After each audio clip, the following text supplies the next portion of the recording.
Hello everyone, in this video I am running Geekbench 6 on this Macpro 2010.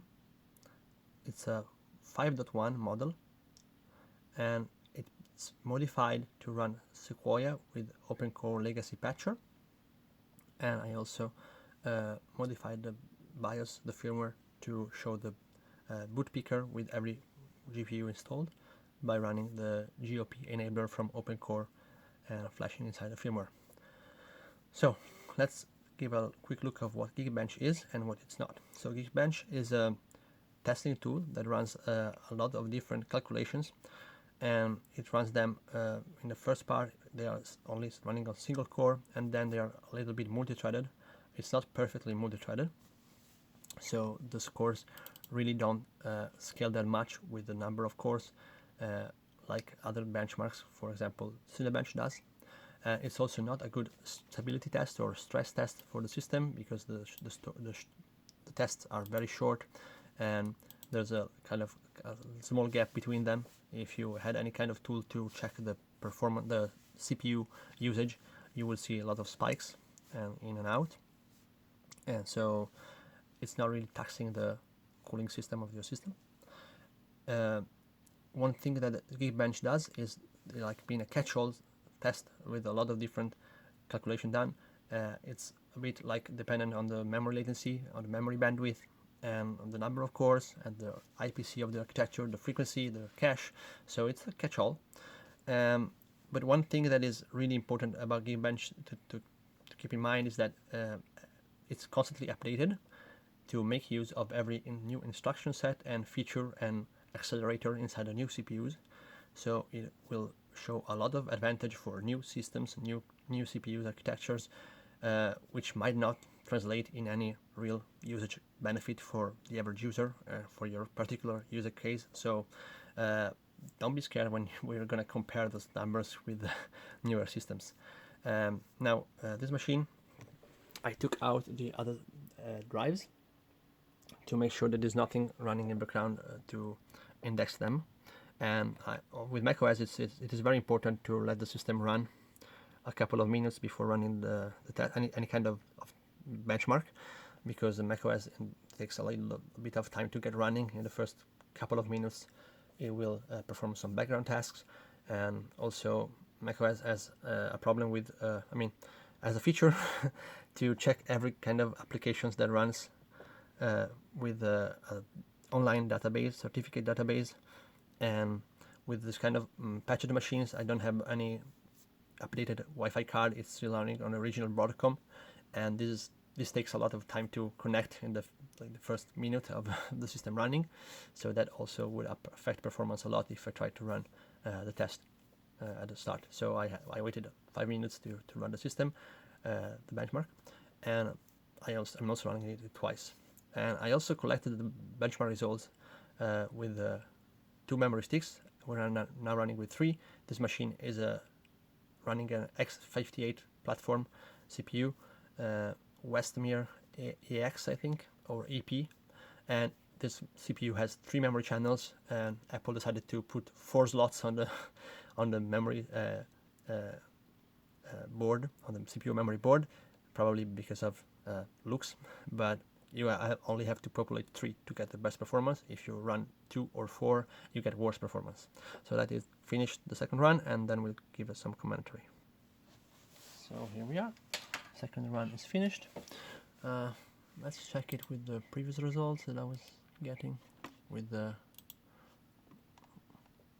32 gigs of RAM. So as you can see here, we were running at 32. Now there's not much of a difference, but there is, and considering that these sticks only cost around 10 euros, there's no need not to get them. There's no reason not to get them. So let's put this score and compare it to what I consider to be the baseline machine for 2025, which is the late 2013 machines, which are running on the Haswell architecture, which is the first one that has AVX2. So that means that they're basically on instruction parity with modern Intel processors that are also limited to AVX2, AMD CPUs have AVX 512.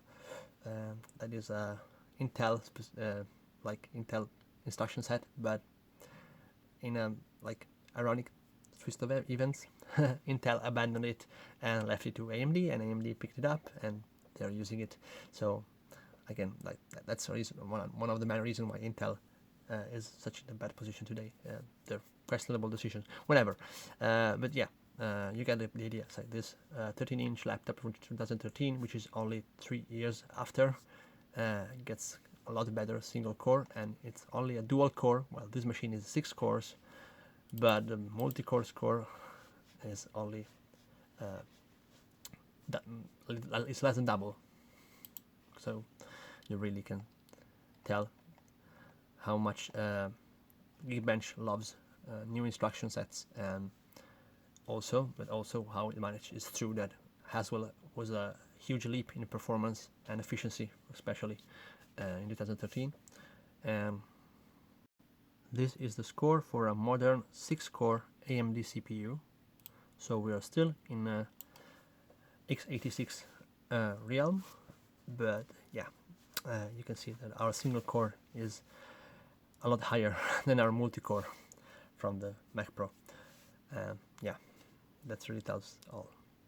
Now this is the average for the i5 12400F, and that is my go-to CPU for Hackintosh. It has a very good single core performance and average but useful multi-core performance for music. It's like everything you need is 6 cores, and it's really a very efficient CPU for the price you get.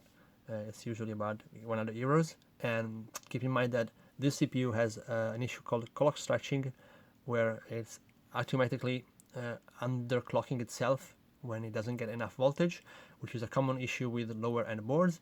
And so if I tune it, if I put it on a proper motherboard, I can get up to 2500 on the single core and 12,000 on the multi-core, and if I pair it with DDR5. So this score is not representative of the full i5 performance, and so that's another reason to go for this kind of CPU, even though it's showing only 2200 on the official board, because this is the average for every result that is collected by Geekbench.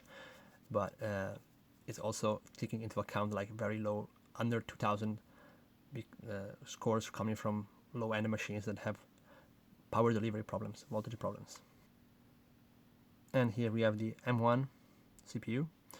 As you can see, it's scoring close to the 12400. We also have to keep in mind that again, this is not very intensive and stressing benchmark. So the fact that this kind of CPU is usually put into laptops that have a lot of thermal constraints is not showing here. But if you actually put a long test run on this kind of CPU, you will not get the same performance as a desktop i5. And also this score is also taking into account a lot of accelerations that are built inside the M1, which is an SoC, while the i5 is a traditional CPU, so this is raw power. But the M1 is taking a lot of shortcuts to a lot of stuff, and so it's not really it's not apples to apples. Literally, this is one Apple processor, the other one is an Intel processor. They're very different. And this has an NPU, which is going to accelerate a lot of AI tasks that are also tested with the Geekbench. Yeah, I guess that's all for the video. I hope you found it interesting. See you in the next. Ciao.